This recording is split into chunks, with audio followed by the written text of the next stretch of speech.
Hari ini kita akan sampai di Kejadian pasal yang ke-49, dan cerita di Kejadian pasal 49 ini kadangkala bertolak belakang dari pasal yang sebelumnya kalau tidak dipahami secara matang dan dewasa. Itulah sebabnya kenapa kita perlu belajar Alkitab itu runtut supaya kita ngerti pasalnya secara komplit dan utuh. Coba pikirkan baik-baik. Kejadian pasal yang ke-48. Kemarin kita belajar tentang apa? Tentang anugerah. Efraim yang bungsu diberkati sebagai sulung. Manasye yang sulung malah diberkati seolah-olah dia bungsu. Bukankah itu anugerah? Jadi bukan karena perbuatan. Karena Manasye tidak dijelaskan dosa apa yang dia lakukan, dan Efraim juga tidak dijelaskan kebaikan apa yang dia lakukan. Jadi murni karena anugerah. Tetapi bandingkan Kejadian pasal 49. Kalau Kejadian pasal 48 itu tentang anugerah, Kejadian 49 kita melihat bahwa berkat yang dinyatakan Tuhan kepada kita itu juga ditentukan oleh perbuatan kita. Yakub ketika memberkati anak-anaknya untuk terakhir kalinya, kita lihat bahwa berkat yang diturunkan Yakub ini diwarnai dengan apa yang dilakukan anak-anaknya pada waktu itu. Coba perhatikan bagaimana berkat yang diturunkan kepada Ruben. Ruben, engkaulah anak sulungku, kekuatanku dan permulaan kegagahanku. Engkaulah yang terutama dalam keluhuran, yang terutama dalam kesanggupan. Engkau yang membual sebagai air, tidak lagi engkau yang terutama. Sebab engkau telah menaiki tempat tidur ayahmu.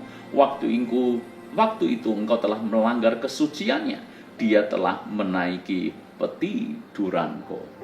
Ruben melakukan sebuah dosa di masa mudanya dulu, yaitu dia tidur dengan gundik daripada ayahnya sendiri, menaiki tempat petiduran ayahnya. Dan ingat, berkat yang diturunkan kepada Ruben tergantung dengan perbuatan yang telah dilakukannya. Dia tidak lagi yang terutama, sebab dia telah melanggar kesuciannya. Sekarang coba lihat Simeon dan Lewi. Berkat apa yang diturunkan kepada mereka? Ayat yang ke-6. Janganlah, atau ayat yang ke-5 dulu. Simeon dan Lewi bersaudara. Senjata mereka ialah alat kekerasan. Janganlah kiranya jiwaku turut dalam permukatan mereka. Janganlah kiranya rohku bersatu dengan perkumpulan mereka. Sebab dalam kemarahannya mereka telah membunuh orang. Dan dalam keangkaraannya mereka telah memotong urat keting lembu. Terkutuklah kemarahan mereka sebab amarahnya keras. Terkutuklah keberangasan mereka sebab berangnya bengis. Aku akan membagi-bagikan mereka di antara anak-anak Yakub dan menyerahkan mereka di antara anak-anak Israel. Lihat berkat apa yang diturunkan Yakub kepada Simeon dan Lewi. Simeon dan Lewi ini kita mengerti di Kejadian pasal ke berapa ya? Itu cerita tentang Dina. Anda masih ingat itu?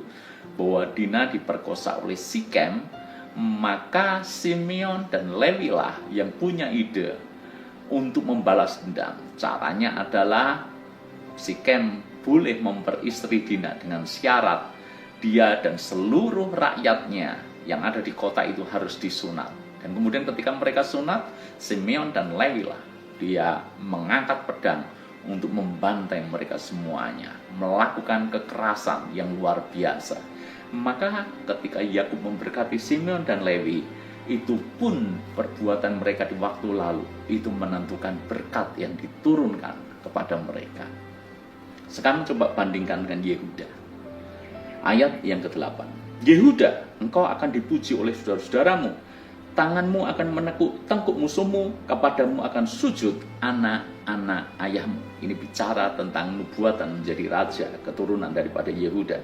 Yehuda adalah seperti anak singa. Setelah menerkam, engkau naik ke suatu tempat yang tinggi. Hai anakku, ia meneriak dan berbaring seperti singa jantan atau seperti singa betina. Siapa yang berani membangunkannya? Tongkat kerajaan tidak akan beranjak dari Yehuda, ataupun lambang pemerintahan dari antara kakinya sampai dia datang berhak atasnya, maka kepadanya akan takluk bangsa-bangsa. Ingat, berkat yang diturunkan kepada Yehuda adalah tongkat kerajaan. Yehuda akan melahirkan raja-raja Israel. Kenapa berkat ini diturunkan kepada Yehuda? Maka Kejadian pasal yang sebelumnya kita belajar tentang Yehuda yang membela Benyamin. Yehuda yang mau berkorban demi Benyamin.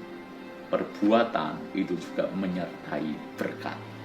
Jadi sebuah paket komplit. Kalau Kejadian pasal 48 bicara soal anugerah, Kejadian pasal 49 bicara soal perbuatan. Kenapa kombinasi ini harus kita mengerti secara utuh? Kalau kita mengabaikan perbuatan, seolah-olah semuanya anugerah, maka kita akan malas bekerja. Kita tidak akan lakukan sesuatu karena kita berpikir, buat apa saya capek-capek bekerja? Toh berkat itu yang ngatur itu adalah Tuhan sendiri. Semuanya karena anugerah. Padahal kita mengerti Kejadian pasal 49 ini bicara soal perbuatan. Juga orang yang hanya berpikir semuanya soal perbuatan, tapi dia mengabaikan anugerah, maka dia bekerja keras luar biasa, tapi dia tidak akan melibatkan Tuhan. Maka ujung-ujungnya adalah dia kerja keras, tapi hasilnya tidak sepadan, tidak seberapa. Maka yang terpenting adalah dua hal ini. Melibatkan Tuhan sebagai pemberi berkat, tapi juga melakukan bagian kita. Itulah Kejadian pasal yang ke-49. Berkat juga ditentukan oleh perbuatan kita. Tuhan memberkati.